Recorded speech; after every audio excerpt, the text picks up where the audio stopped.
There are nights in the royal calendar that shimmer with an energy unlike anything else. But then there are nights that don't just shimmer, they explode. And this year's royal variety performance at London's Royal Albert Hall didn't just sparkle under the bright lights of the stage. It detonated a quiet bombshell across the Atlantic, sending shockwaves all the way to Montecito. Because for the first time in modern memory, two people who once believed every royal door would always swing open for them suddenly found that those doors had not only closed, they had been locked, sealed, and guarded by people who no longer cared about sparing their feelings. But before we continue, please subscribe and turn on the notification bell for updates. And those two people were Harry and Meghan. The shocking part? They weren't simply overlooked, forgotten, or misplaced on the guest list. No, they were intentionally shut out, blocked, excluded, banned. At the same time, William and Kate were not only invited but welcomed like the future king and queen the world already sees them as. But before we go any further, let me ask you something. Imagine being told, without a word, without a call, without even a polite regret to inform you, that you are no longer welcome at the very institution that shaped you. What would that do to a person? What would that do to a couple who built an entire identity around being the modern face of the monarchy? Now imagine that discovery happening on a night watched by millions, celebrated by the most powerful entertainers and elites across the country, and spotlighted in a venue that has for more than a century represented royal approval, prestige, and unity. That's exactly what unfolded. And it didn't happen quietly. It happened with fury. It happened with shock. It happened with a meltdown so loud that palace aides, Hollywood publicists, social media analysts, and former royal staff were all whispering about it. Because this year's royal variety performance wasn't just another glamorous evening. It became a declaration, a statement, a message delivered in the most elegant yet brutal way. Harry and Meghan are out. William and Kate are in. And if anyone still wondered which couple the monarchy, and much of the public, stands behind, the answer has never been clearer. But to truly understand why this night mattered so much, you have to understand the symbolism. The royal variety performance isn't simply a charity event. It's one of the crown jewels of the royal calendar. It's tradition wrapped in glitter, a celebration of entertainment and philanthropy, and one of the most watched royal events every year. And historically, it's also one of the clearest signals of the palace's confidence in a royal couple. When you're invited to represent the monarchy there, it means something. When you're not, it also means something, and that meaning ripples far deeper than a missing invitation. So when William and Kate's names appeared in bold letters on the official attendance announcement, while Harry and Meghan's names were nowhere to be found, the world noticed. Headlines noticed. Fans noticed. Royal watchers noticed. And most painfully, Harry and Meghan noticed. And they didn't take it well. Now, let's be clear. The couple have faced many public blows over the past 4 years. Criticism from the British press, feuds with Netflix producers, falling approval ratings, tensions with world leaders, Oprah backlash, South Park mockery, Spotify humiliation. But this one hit differently. Because this wasn't a random tabloid story or a public relations stumble. This was the royal family itself drawing a line in the sand. A very visible line. At a very public event. In a very meaningful space. And make no mistake, this ban, because that's what it was no accident. No clerical oversight. No scheduling conflict.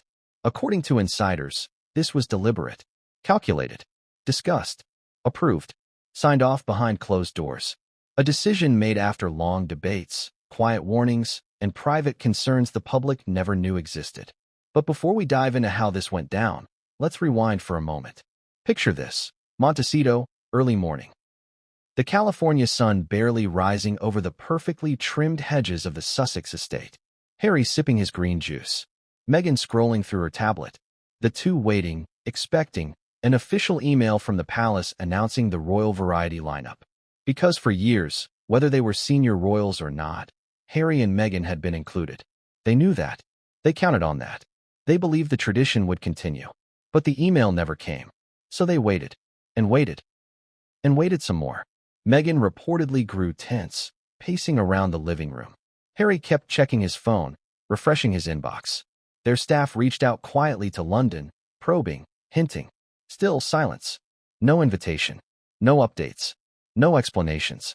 Then the announcement was published. William and Kate confirmed. Front and center. Celebrated. Projected as the royal future. Harry and Meghan? Absent. Erased. Excluded. Within minutes, Montecito was in chaos. Phones ringing. Advisors whispering. PR strategists panicking. Meghan demanding answers. Harry insisting something must be wrong. Because in their minds, the palace may have disliked them, but banning them? No, they couldn't believe that. Not until it was confirmed by multiple news outlets. Not until royal insiders began leaking quotes that made everything painfully clear. One phrase stood out above them all, a phrase that would send Meghan spiraling and Harry into a stunned silence. They are not invited. They will not be attending. They are not on the list. And that's when the truth began to unravel. Because the exclusion wasn't just about the couple leaving the royal family. It wasn't about relocation. It wasn't about interviews, books, or documentaries. Yes, those played a role, a major one, but something else lurked underneath. Something deeper. Something the palace had not publicly addressed until now. Security concerns. Behavioral issues. A breach of protocol. And a specific incident from a previous royal variety performance that the public largely forgot, but the palace absolutely did not. But before all of that was uncovered, before the scandals resurfaced, before the whispers turned into collective judgment, there was a brief, painful moment in which Meghan believed, or desperately hoped, that William and Kate might choose not to attend. Maybe in solidarity, maybe out of fairness, maybe to avoid becoming the story. But of course, they did attend. Gracefully, elegantly, effortlessly. The cameras adored them. The performers applauded them. The audience stood for them. The UK celebrated them. And while the Royal Albert Hall glowed under the flicker of golden stage lights, across the ocean Meghan scrolled through comments that stabbed like tiny knives. Kate is the real princess. William is a true leader. Look at their class compared to Harry and Meghan. This is royalty. This is the future.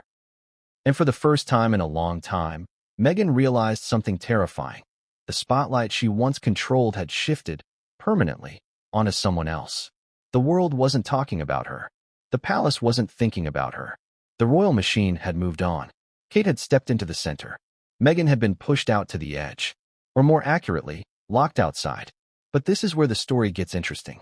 Because the ban wasn't merely a reactive punishment. It wasn't a spontaneous decision. It wasn't done out of pettiness. No, this was strategic.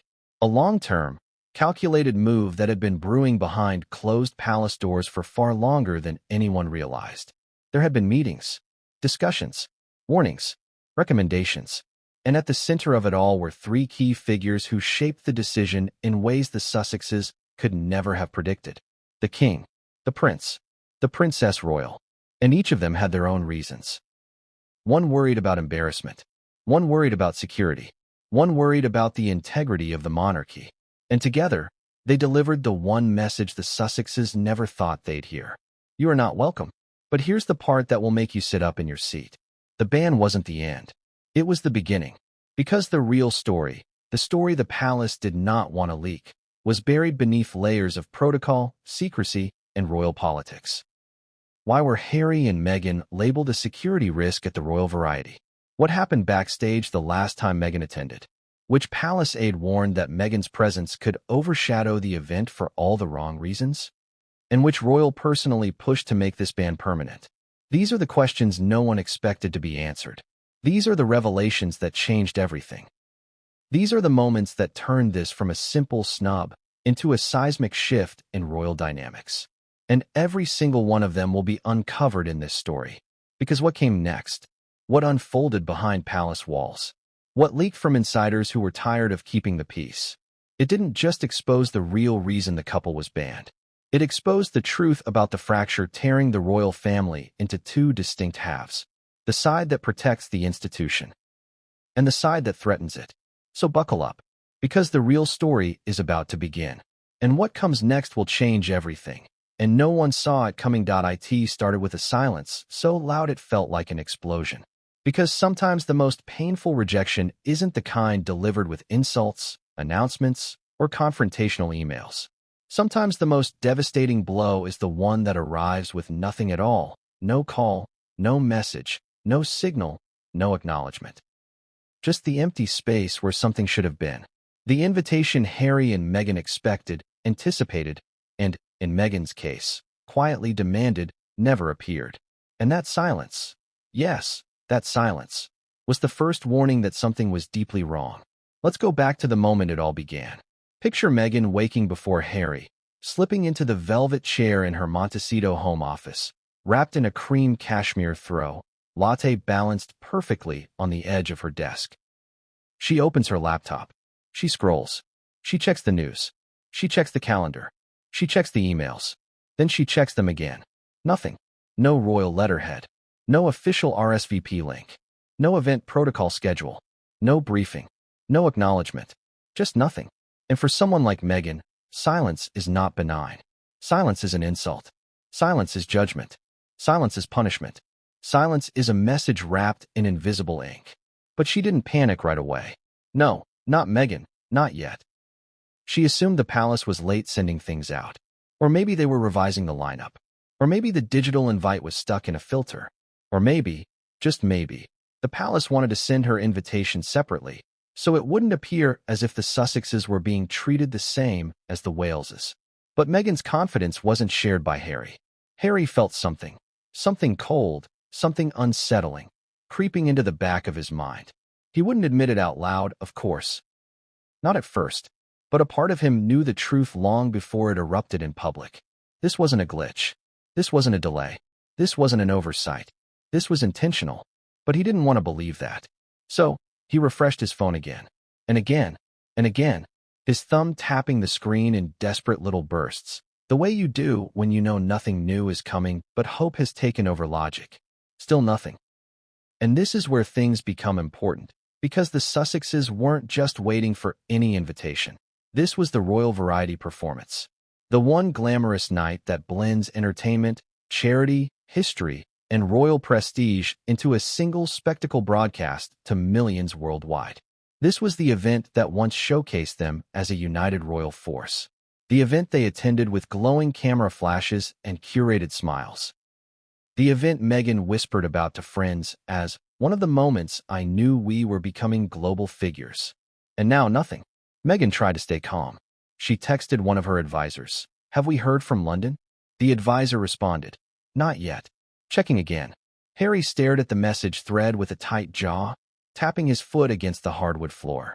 He told himself there was no way the palace would leave them hanging. No way the institution would be so cold, so dismissive, so petty. But deep down, he remembered something. A warning. A private conversation months earlier with someone close to the palace. A comment that he brushed off at the time, but now returned to haunt him.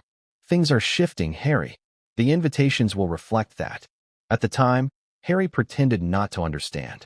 Now he couldn't avoid it. The invitation never came. But here's where the story turns sharp.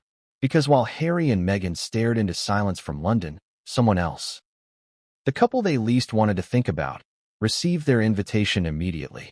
William and Kate. Their royal variety invitation arrived days earlier, with all the formalities, all the prestige, all the royal polish. Kensington Palace accepted it instantly. William informed his father. Kate prepared her calendar. Royal staff smiled. Everything flowed beautifully, seamlessly, appropriately, exactly the way it always had. Meanwhile, in Montecito, tension thickened in the Sussex household. Harry emailed a palace aide he used to be close with. No response. Meghan instructed her assistant to follow up again, more firmly. The assistant complied, but the palace stayed silent. Another day passed, and another. And another. The Sussex team grew nervous. Not just nervous, alarmed. Because they understood the optics. If the Waleses were attending the event and the Sussexes were not, the message to the public would be catastrophic. It would scream, "The monarchy trusts William and Kate." The monarchy does not trust Harry and Meghan. Meghan refused to believe that. She told herself there must be a protocol update, a mailing error, a timing shift. "Someone must have forgotten to CC us," she said to her assistant with a laugh that didn't hide the strain under it. But what really stung, what really burned her, was the moment William and Kate's attendance was leaked to the press before the official announcement. Because Meghan didn't see the news through a tidy royal update or a discreet briefing. She saw it on her phone, on social media, To a trending topic. Kate Middleton. Royal Variety Performance. William and Catherine to attend. Hashtags exploding. Fans melting. Tabloids celebrating. Public excitement soaring. That's when Meghan's stomach dropped. Because the world now knew the Waleses were attending. And the world also knew the Sussexes were not mentioned. And in the royal universe, silence is as loud as thunder. Harry sat frozen on the sofa, staring at his phone. Maybe it's a partial list, he said, voice wavering. Meghan shook her head, closing her eyes. No, they would have told us by now. As the day unfolded, Meghan's anger rose like slow-boiling water. She paced. She clenched her jaw. She practiced responses in her mind. She imagined interviews, statements, rebuttals. But she stopped herself, knowing any reaction would only worsen the optics. Still, she couldn't ignore the most humiliating part. The palace hadn't even included them as possible attendees. Not even as to be confirmed. Not even a polite, meaningless placeholder. Nothing. But the story gets even more painful.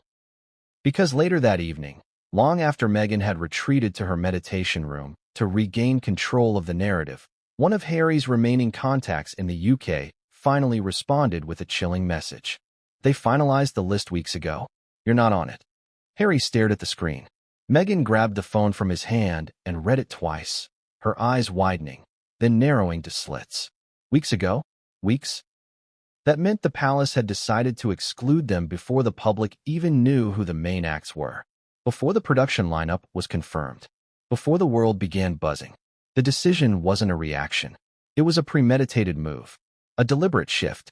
A message that said, you are not part of this family in any official capacity anymore. You do not represent the crown. You do not represent the UK. You do not belong at Royal Variety. Meghan went utterly still. Harry whispered, there has to be some mistake. But Meghan knew, instinctively, that there wasn't. Because the palace didn't forget them. The palace didn't overlook them. The palace didn't misplace their names. The palace vetoed them. And once that realization settled into the room, the fear kicked in.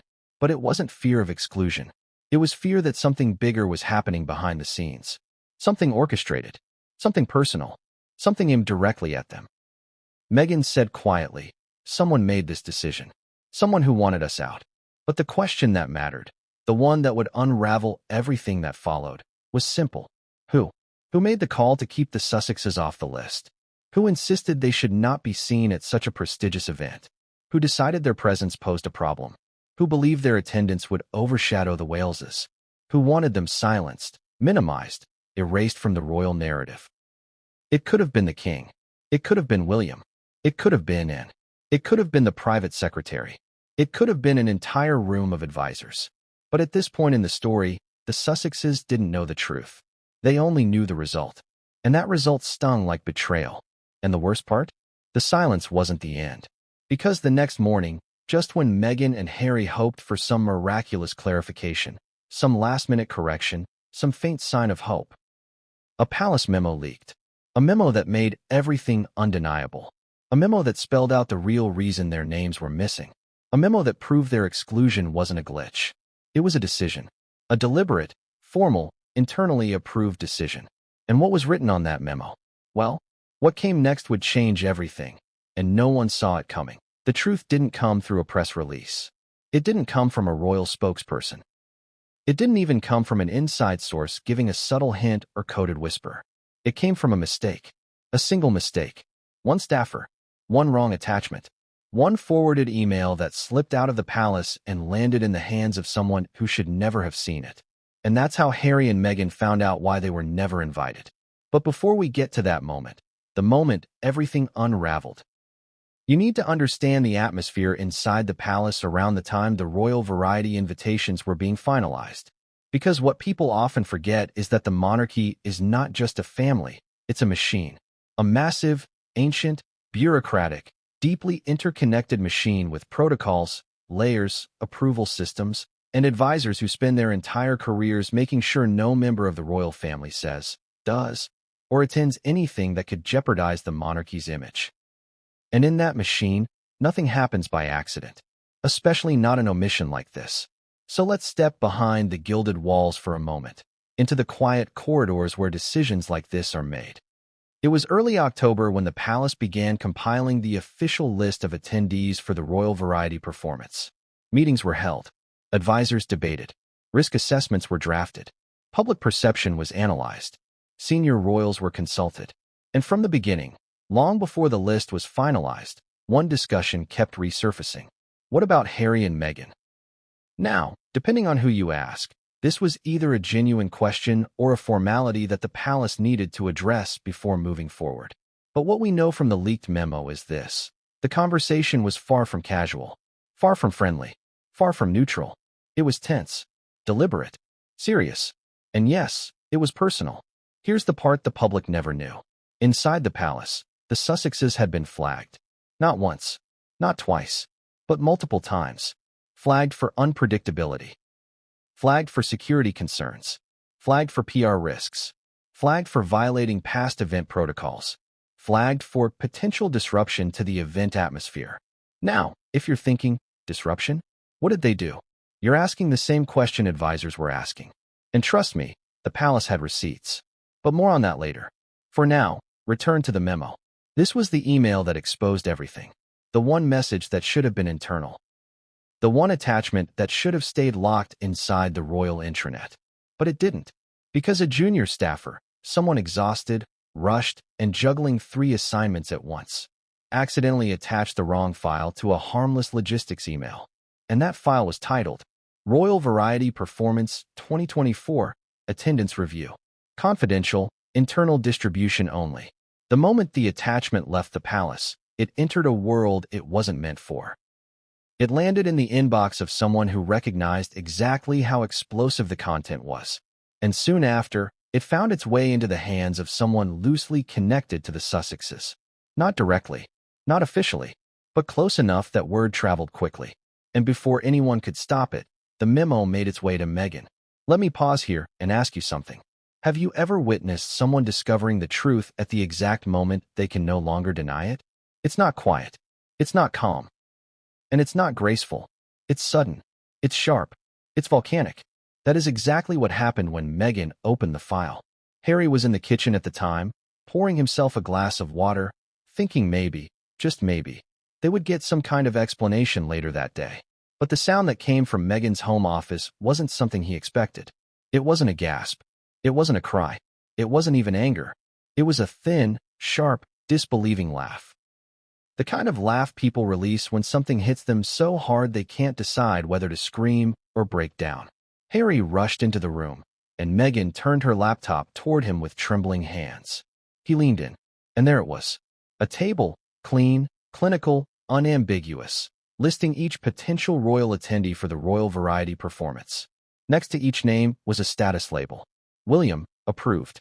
Catherine, approved. Princess and approved. Sophie, Duchess of Edinburgh, approved. Edward, approved. Royal Household Representatives, approved. Ambassadors, approved. And then, near the bottom, separated by a double-line break, as if intentionally distanced, sat 2 familiar names. Harry, Duke of Sussex, Category C, do not include. Meghan, Duchess of Sussex, Category C, do not include. Harry blinked, stunned.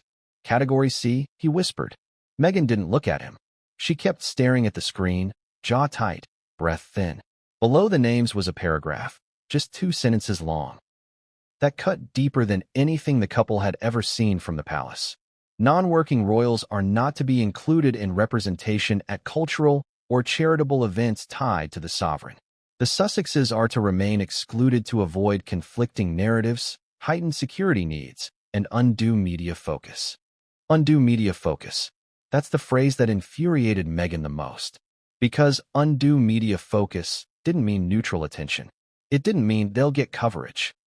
It meant something else entirely. It meant they will overshadow the real working royals. They will distract from the event's purpose. They will be a problem. But that wasn't the worst part of the memo. Not even close. As Meghan scrolled further, her breathing grew heavy. Because buried halfway down the page was a section titled, Risk Assessment, Sussex Attendance. And under that header were bullet points, each one like a dagger. Potential for unsanctioned media documentation. Potential for breach of backstage protocols. Previous incident involving unauthorized access request by Duchess. Concerns from production team about interactions with talent. Unpredictable press behavior likely. Let that sink in. The palace had documented an incident. The palace had concerns about Meghan interacting with performers. The palace had labeled them as unpredictable. The palace had essentially blacklisted them. And Meghan's chin lifted with disbelief and fury as she read those lines aloud to Harry. When she reached the phrase, previous incident involving unauthorized access request by Duchess, she slammed her finger on the trackpad.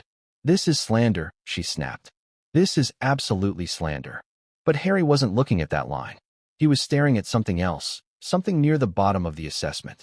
A sentence that froze him. Final recommendation. The Duke and Duchess should not be included under any circumstances. Any circumstances. Two words that shattered any remaining illusion that this was a misunderstanding. Meghan whispered it out loud, almost in a trance. Under any circumstances. Harry swallowed hard. That's definitive. It's a ban, she said quietly. They banned us. That's not what it means, Harry insisted, though even he didn't believe himself. It is exactly what it means.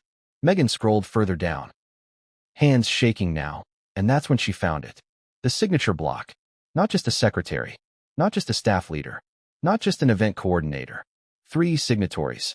One from the master of the household. One from the private secretary's office. And one from someone far more senior. One that made Meghan's heart stop. Approved by HRH the Princess Royal. Princess Anne. And had signed off on the exclusion. And that changed everything. Because Anne is not petty. And is not emotional. And doesn't play games. And is the monarchy's compass. The monarchy's disciplinarian. The monarchy's backbone.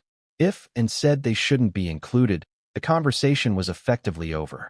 Harry stared at the signature, throat tight. And wouldn't have done this without a reason. Meghan turned to him sharply. There is no reason. This is retaliation. They're punishing us. Harry didn't answer. Because a small part of him, a part he didn't dare reveal, knew that wasn't entirely true. There had been reasons. There had been warnings. There had been whispers about what happened the last time Meghan attended the Royal Variety performance. But he kept that to himself. For now. Because before any of that could be addressed, before the couple could even process what they'd read, Meghan scrolled down one final line. A line buried in the memo's closing section. Communication strategy. If pressed, refer media to the guidelines on working versus non-working royals. Do not engage in further clarification. Do not engage.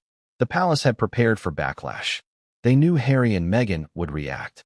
And they planned to shut the door in their faces regardless. That's when Meghan snapped her laptop shut. She stood abruptly, pacing the room in tight, frustrated circles. They can't do this, she muttered. They cannot do this. Harry rubbed his forehead, overwhelmed. We need to talk to someone. We need clarity. There is no clarity, Meghan said. There is only their message. And the message was unmistakable.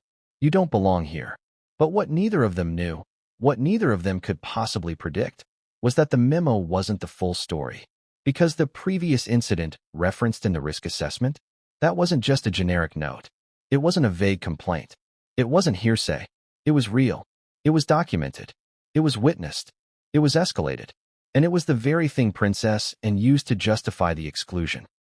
What exactly happened backstage the last time Meghan attended the Royal Variety performance? Why was it considered a breach? Why was it so serious? Who reported it? And why did the palace keep it hidden all this time? Well, what came next would expose one of Meghan's biggest secrets, and no one saw it coming that it's one thing to be left off a guest list. It's another to be labeled a problem. But it is something entirely different, something brutal, humiliating, irreversible. To be declared a security risk. And that is exactly what the palace did to Harry and Meghan. You'd think the blow of the leaked memo would have been enough. You'd think being categorized as do not include would have been the low point. You'd think the double underlined, under any circumstances, would have been the final nail. But no, the real hit came next. Because the palace didn't just argue that Harry and Meghan were non-working royals. They didn't just say the couple might bring undue media attention. They didn't just reference previous breaches. They used a phrase that cut deeper than any tabloid headline ever could. Potential security complications. Let that sink in. Harry, born into the highest security family in the country. Harry, the prince who served in Afghanistan. Harry, the man who grew up under constant threat because of who he is. That Harry and Meghan were now officially considered a security complication. Now, before we go any further, let me ask you something. What does it take for a palace that protected Harry his entire life to suddenly list him as a potential threat to their own event? What changed? Who pushed that label? And why now? Because make no mistake, this wasn't a casual statement. This wasn't a bureaucratic checkbox. This wasn't a routine classification. This was a targeted designation. Strategic, deliberate, and very personal. And it all began with something the Sussexes hoped the world had forgotten. The Netflix microphone theory. Let's rewind. It was late 2022, months before the couple's Netflix docuseries dropped. Harry and Meghan were in the UK for a handful of public appearances. Their team, their cameraman, their audio crew, everyone seemed ready to capture something. And royal watchers noticed a pattern. Wherever the Sussexes went, small black patches, wires, or unexplained mic-shaped outlines seemed to appear on Meghan's clothing. Now, could it have been nothing? Absolutely. Could it have been paranoia? Possibly. But the palace didn't operate based on wishful thinking. They operated based on risk. And Meghan's pattern of appearing at events with suspicious accessories, awkward hand placements, or oddly stiff posture fueled speculation that she might have been secretly recording content for Netflix long before the series was announced. Now here's where things get explosive. Royal Variety officials reportedly raised concerns at the time. Backstage personnel, security officers, production staff, even a few performers. Whispers circulated that Meghan was taking mental notes, asking unusual questions, pushing boundaries of backstage access, requesting unscheduled meet and greets with performers, and showing interest in areas normally off-limits to royals. And one staff member raised the alarm. Not publicly, not loudly, but quietly. Internally, they flagged her. And that flag didn't go away. It was attached to her name. It was attached to the event. And it resurfaced during the royal variety planning process. Let's be clear, the palace did not outright accuse Meghan of wearing a microphone. They didn't make a public statement. They didn't release a report. But behind closed doors, in risk assessments, in event planning conversations, they absolutely referenced it. And it wasn't just about Meghan. Harry was flagged too. Not because he was a threat, not because he was volatile, but because his legal battles over security in the UK made his presence complicated. Very complicated. Harry fought the British government for the right to pay for police security. He lost. He appealed. He spoke publicly about feeling unsafe. He claimed his children were endangered. He accused the palace of blocking him. And guess what? Every one of those statements had consequences. Because if Harry himself publicly says he cannot safely attend events without specific, high-cost, high-level protection, then the palace cannot justify inviting him to one of the biggest events of the year, in one of the most public, high-profile venues in the country. It would contradict everything he has argued. It would force the palace to arrange special protection. It would expose them to legal liability. So what did the Royal Variety Planning Committee conclude? Simple. If Harry attends, the entire security structure must be rewritten. Traffic patterns altered. Entrances modified. Perimeter widened. Additional police forces mobilized. Private security briefings expanded. Thousands of pounds added to the cost. All because Harry insists, publicly and repeatedly, that he is not safe in the UK. Now put yourself in the palace's shoes. You're organizing a massive charity event with dozens of VIPs. William and Kate are attending. Foreign diplomats are attending. High-profile performers are attending. Do you rewrite the entire security infrastructure for two people who are no longer working royals and who have spent years attacking the institution you're protecting? Or do you simply not invite them? You already know the answer. But there was another layer to the security argument. A layer the palace almost never addresses publicly. A layer even Meghan didn't expect. Because behind the scenes, officials weren't just worried about microphones, or lawsuit-driven security demands, or unpredictable media behavior, or backstage protocol breaches. They were worried about Harry. Specifically, Harry's anger. The anger he displayed in interviews. The anger he showed toward his brother, toward the press, toward the monarchy, toward the government, toward anyone who disagreed with him. An insider summarized it in one chilling quote included in the memo's appendix. Prince Harry's temperament has become reactive. High-emotion environments with global visibility may escalate tensions. Escalate tensions. Think about that. For the palace to insinuate, even quietly, internally, that Harry's emotional volatility might affect an event as public as the Royal Variety performance? That wasn't small. That wasn't random. That wasn't bureaucratic. That was unprecedented. And Harry felt it. He felt every word of it. When Meghan read the phrase aloud, Harry looked as though someone had knocked the breath out of him. He shook his head slowly, disbelief tightening his jaw. "They're painting me as unstable," he whispered. Meghan closed the laptop with a snap. "They're trying to control the narrative." "No," Harry said quietly. "They're afraid." Afraid of what? Harry didn't answer. Because he knew. He knew the palace feared that inviting him, especially alongside William and Kate, would create a volatile situation behind the scenes. Too much tension, too many emotions, too much history, too much resentment. The risk wasn't physical, it was relational. The brothers hadn't been in the same room without tension since the Queen's funeral. William refused to attend events where Meghan would be present. Kate became guarded around Meghan after repeated private rifts. And Charles was exhausted by the constant strain. Now had cameras, lights, global attention, a live audience, dozens of celebrities, international press. One wrong exchange between the couples could become front-page news for weeks. The palace didn't want that. They needed stability, unity, predictability, and the Sussexes didn't bring any of those things. But here's the most surprising part. The final justification for marking the couple as a security risk didn't come from the palace itself. It came from the production team at the Royal Albert Hall. Weeks before the invitations went out, the event organizers held a closed-door meeting to discuss the logistics of hosting members of the royal family. During that meeting, one producer reportedly asked, "What is the protocol if the Sussexes attend?" Another responded, "We need to increase barrier placement backstage to avoid pressure from unauthorized crew filming." And that one line was enough. Because once the production team raised concerns about access, the palace seized on it. They now had outside justification. They now had corroborating opinion. They now had reason to formalize the exclusion, which they did, quietly, effortlessly, clinically. They stamped the Sussexes as a security complication and moved forward without hesitation. But Harry didn't know any of this. Not yet. All he saw was the final verdict. All he knew was what the memo stated. All he felt was the humiliation of being labeled a problem by the family he once represented. And for Meghan, this explanation didn't infuriate her. It terrified her, because the palace wasn't just shutting them out.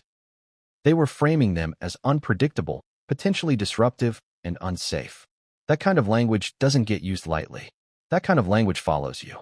That kind of language becomes part of your record. And in the royal world, records matter. But there was still one question Meghan couldn't shake. Why? Why go this far? Why create such a strong label? Why present them as dangerous or destabilizing? And that answer, the real reason, had nothing to do with security at all. It had everything to do with an incident from a previous Royal Variety performance. An incident that the public never saw. An incident that the palace never disclosed. An incident that involved Meghan directly. An incident so serious that Princess Anne refused to sign off on their attendance ever again. What exactly happened backstage that night? What did Meghan ask for? Who reported her? What protocol did she break? And why did the palace bury it, until now? Well, what came next would expose the moment that sealed their fate, and no one saw it coming that it's one thing to be excluded from a royal event because of public opinion or media attention. It's another to be excluded because of something that happened years ago, something no one knew the full story about, until now. And this is where Meghan's backstage misstep at a prior Royal Variety performance enters the picture. Let's set the scene. It was a crisp winter evening. The Royal Albert Hall bathed in its usual golden glow, the crowd buzzing with anticipation. Celebrities, performers, and the royal family were arriving. Meghan, recently married to Prince Harry, was still navigating the unspoken rules of the monarchy, the protocols that separate polished appearances from disaster. She had studied the etiquette guides, memorized the guest flow, and rehearsed her smiles. Or so she thought. The night began without incident. Cameras flashed. performers warmed up backstage. William and Kate, alongside senior royals, were greeted with measured applause. Everything was in order. But Meghan, confident and ambitious, took one misstep that would echo years later. Backstage, she requested unscheduled access to areas that were not authorized for her. She wanted to meet performers in private, take impromptu photos, and see parts of the stage floor that were restricted even for senior royals. She claimed it was to understand the production, to support the performers, and to ensure the audience experience was optimal. But from the perspective of event staff, security, and senior palace officials, it looked different. To them, it wasn't curiosity. It wasn't enthusiasm. It was a breach. One producer later described the moment in private correspondence leaked years after the event. The Duchess moved into areas that had never been accessed by royals before. The crew tried to redirect her, but she insisted. Her presence changed the way performers could prepare. It caused delays and, frankly, panic backstage. Shortly thereafter, staffers observed another concern. Meghan was asking questions that suggested an awareness of camera placements, lighting angles, and audio positions. Small, perhaps innocuous, but enough to make experienced staff uneasy. It wasn't just the physical breach, it was the precedent it set. If Meghan could ignore protocol once, what would stop her from doing it again? William and Kate, who were nearby but focused on their duties, reportedly tried to manage the situation quietly, without confrontation. They understood the optics. They also knew that any visible clash could dominate headlines for weeks. But Meghan's insistence on exploring restricted areas, combined with her determination to interact with performers in unsanctioned ways, created a chain reaction. The staff had to call in senior oversight. Security personnel were discreetly positioned to prevent further movement. An internal note was circulated. Ensure Duchess does not enter restricted areas without direct supervision. At the time, Meghan was neither reprimanded publicly nor embarrassed in front of the performers. The evening continued, and the event was hailed as a success. But that small, almost invisible incident would not be forgotten. Fast forward to 2024. When the royal variety invitations were being finalized, the incident resurfaced, not in headlines, not in gossip columns, but in official memos and risk assessments. Meghan's name was flagged, marked with caution. Her previous breach became a red flag, cited as a potential repeat risk. The language was clinical, detached, and chilling. Previous unauthorized access request by Duchess. Potential for recurrence must be mitigated. Event continuity may be disrupted if unsupervised access occurs. Notice the phrasing. The memo doesn't say, "She once wandered into a hallway." It frames Meghan's behavior as a systemic problem, a repeatable risk, a potential liability. From the palace perspective, this was not personal. Or at least, that's how they presented it. From Meghan's perspective, everything felt personal. Every slight, every omission, every whispered warning from aides suddenly transformed into evidence of deliberate targeting. Harry, reading the memo, clenched his fists. He had expected some reasoning behind their exclusion, but a reminder of a minor, years-old incident? That felt petty. That felt like a character assassination. "Is this what it comes down to?" he asked Meghan. "A misstep from years ago?" "Yes," she said, her voice low but trembling. "They're using it as an excuse to erase us, to humiliate us, to make it look like we're dangerous, unpredictable, unfit to represent the family." And in a way, they were right. The memo, after all, was weaponized. Staff who had witnessed the incident were asked to document it thoroughly. Everyone's recollection, even if minor, was noted. Every note, every delay, every backstage disruption was cataloged, referenced, and ultimately used to justify exclusion. What Meghan didn't know at the time, and what Harry wouldn't learn until months later, was that Princess and herself had insisted on strict enforcement of protocol in all future events. The Princess Royal, famous for her meticulous attention to detail and no-nonsense approach, had reportedly refused to approve the Sussexes' attendance at any subsequent cultural or charitable event without formal guarantees of compliance. This was not a suggestion. This was not optional. This was effectively a lifetime warning.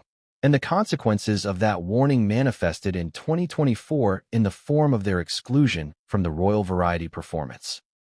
But here's the twist that the public still doesn't know.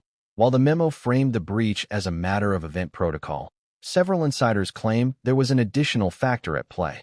It wasn't just about Meghan walking where she shouldn't have. It wasn't just about questions asked or photos requested. It was about influence. By asking to see restricted areas, Meghan inadvertently learned things that made some palace staff uncomfortable.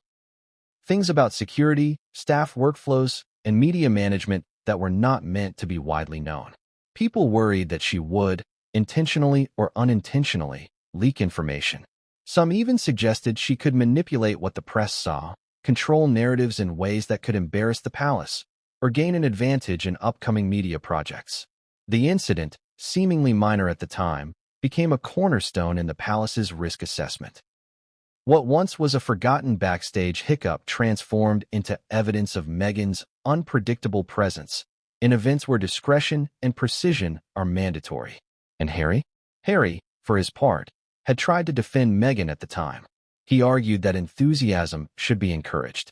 He argued that a royal engaging with performers, understanding the show, and showing initiative was positive. But the palace wasn't buying it. Because this wasn't about enthusiasm. It was about control. And Meghan had crossed a line, intentionally or not. When Harry read about the memo years later, he realized that the incident, which seemed insignificant at the time, had been stored in the palace archives, ready to resurface whenever needed. And now it had. Now, it was being used to justify what Meghan saw as a personal attack. And the kicker? No one outside the palace would ever have known. No headlines. No tabloids. No social media buzz. It was invisible, hidden behind walls, locked in emails, filed in folders, cataloged in minutes from meetings no one ever saw. Until the leaked memo changed everything. Because the incident was no longer a footnote. It was a central piece of evidence. It was a cornerstone of the palace argument. It was the reason Harry and Meghan were officially deemed non-working royals who posed too much risk to attend the royal variety performance. And yet, Meghan's mind raced. She couldn't accept it. She refused to believe that a small misstep, years ago, could justify public exclusion in 2024. She whispered to Harry, voice trembling with fury and disbelief, "They're rewriting history. They're painting me as the problem." Harry looked at her, face drawn, jaw tight. "It's more than that. They're sending a message. A warning. And it's public. Even if we weren't invited yet, the signal is clear." Meghan clenched her fists. "Then we fight it. We show them we're not dangerous. We show them we're in control." But the reality was harsher than they imagined. Because the memo was not only a justification. It was a preemptive strike. A silent but lethal weapon. And Princess Anne's involvement meant it carried the weight of the monarchy itself. No appeal. No negotiation. No mercy. And what came next? The full unfolding of how the memo, combined with security concerns, production warnings, and historical precedent, would ensure Harry and Meghan were barred from the event completely. What exactly did that mean for the couple? How would the palace publicly frame their absence? And what reactions would the global audience have when they learned that William and Kate were attending while the Sussexes were not? Well, what happened next would shock even their closest advisors, and no one saw it coming. While Harry and Meghan wrestled with disbelief, fury, and humiliation over the leaked memo and the official exclusion, another couple was experiencing the exact opposite. William and Kate. Their invitation to the royal variety performance arrived days earlier, pristine and formal, complete with the customary gilded envelope, meticulous timing, and royal protocol notes. Nothing was left to chance. Nothing was forgotten. Nothing was accidental. The contrast could not have been starker. Consider the scene in Kensington Palace. The Waleses received their invitations with a sense of measured calm. A brief briefing. A few notes about timings and entrances. Security personnel confirmed. Staff ensured that every detail, from car arrival to VIP seating, was flawless. William glanced at the schedule, nodded, and informed Charles. Kate rehearsed her courtesy bows and private greetings to performers. Every step was planned, predictable, and, importantly, approved. Effortless. Perfect. And public perception? Already glowing. While Meghan scrolled through the Montecito email threads, watching her own absence become undeniable, William and Kate's inclusion had already begun to dominate headlines. Social media buzzed with excitement. William and Kate to attend royal variety performance. The Waleses continue their charitable work with poise. Future king and queen shine on one of Britain's most iconic nights. This is the subtle brilliance of the monarchy. When some are excluded, others are elevated, not through ostentation, but through seamless presence, grace, and careful planning. The palace had made its choice clear. The Waleses were the face of modern, working royalty. The Sussexes? A reminder of what happens when protocol is breached, unpredictability rises, and public perception risks outweigh personal histories. And the contrast wasn't just in logistics. It was in perception, optics, and messaging. William and Kate's effortless preparation highlighted the couple's stability. Their predictable, polished appearance reassured the palace, performers, media, and public. Every detail, from Kate's choice of dress to William's perfectly timed entrance, conveyed competence and control.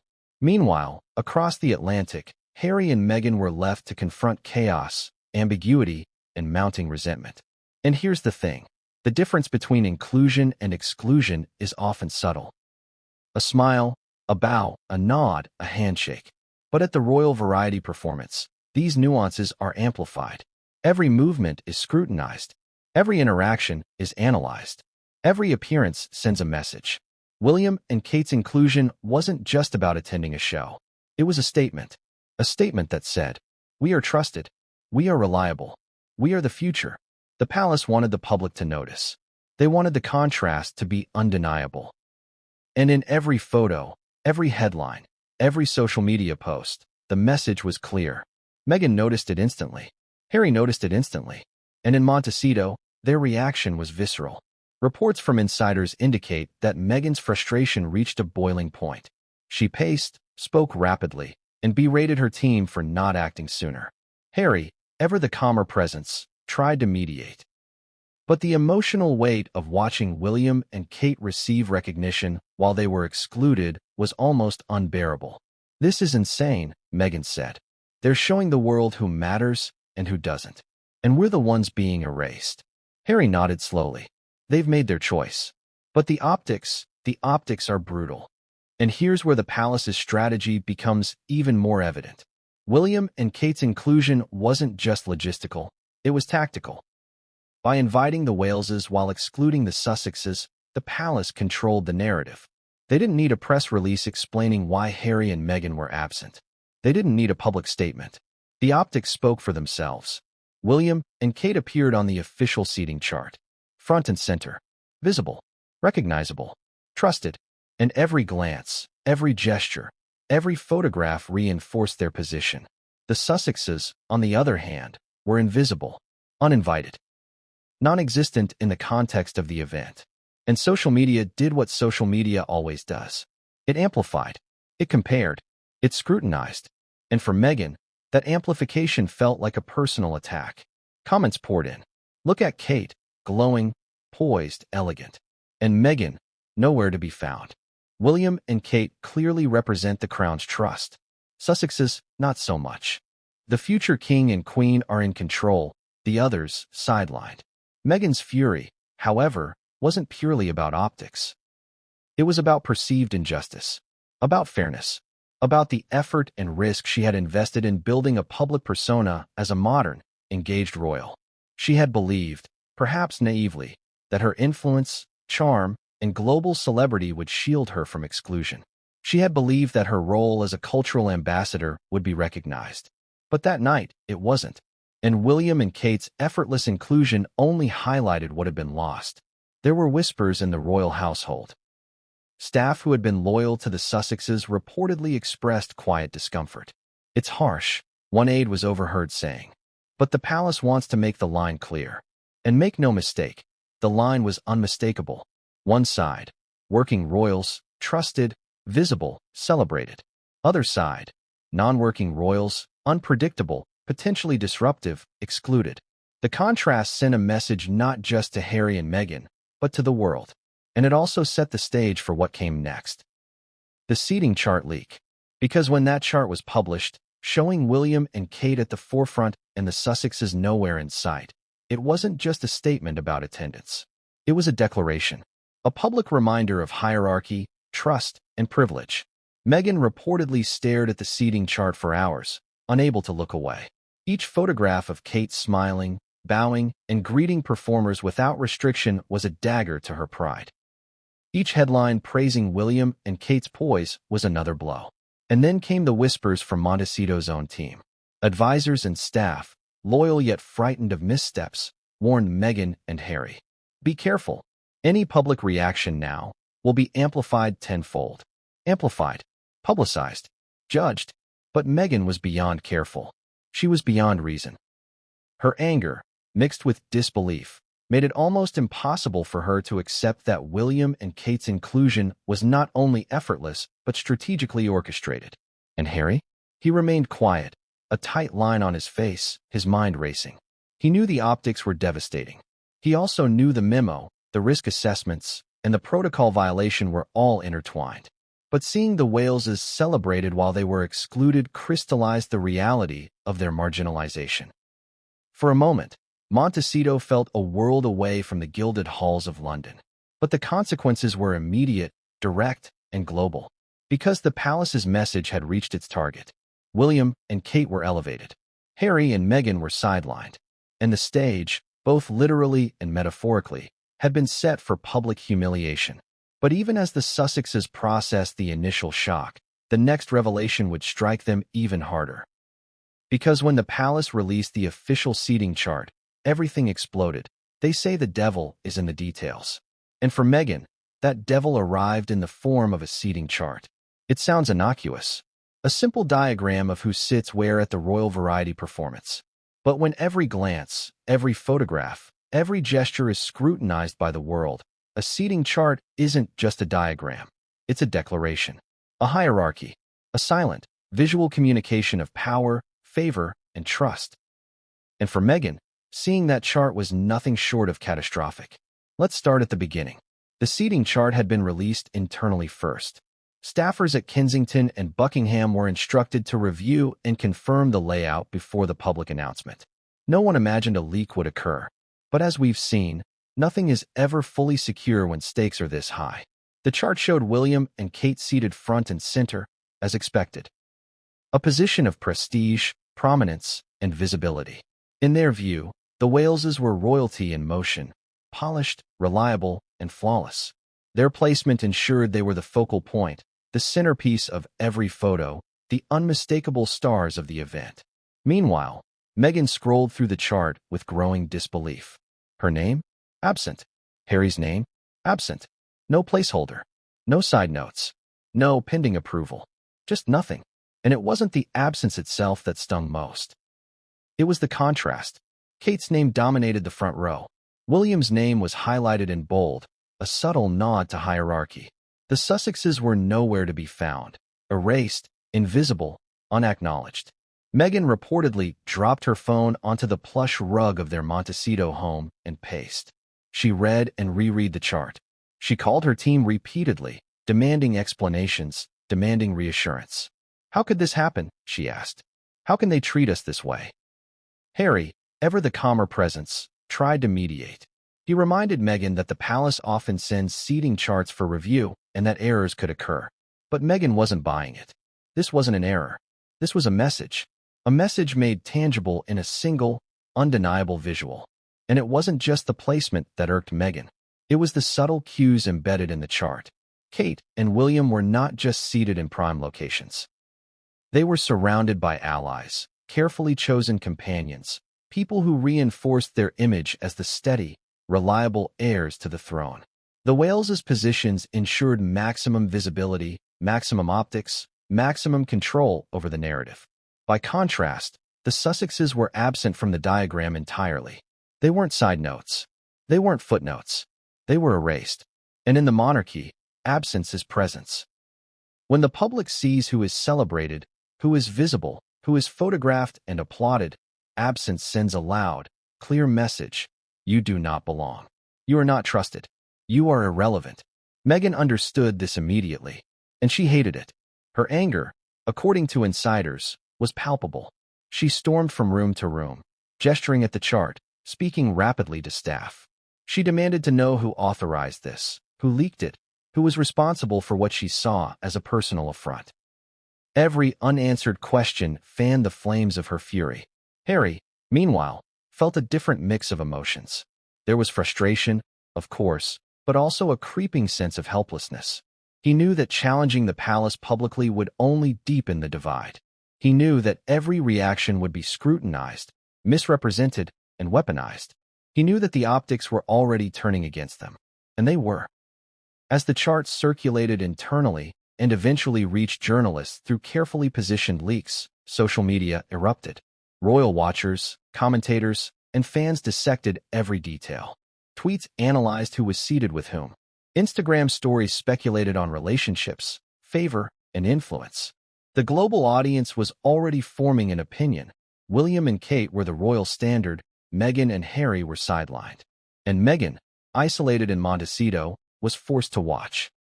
Reports suggest that she felt humiliated, belittled, and enraged. The carefully curated image she had spent years building was crumbling in front of her eyes.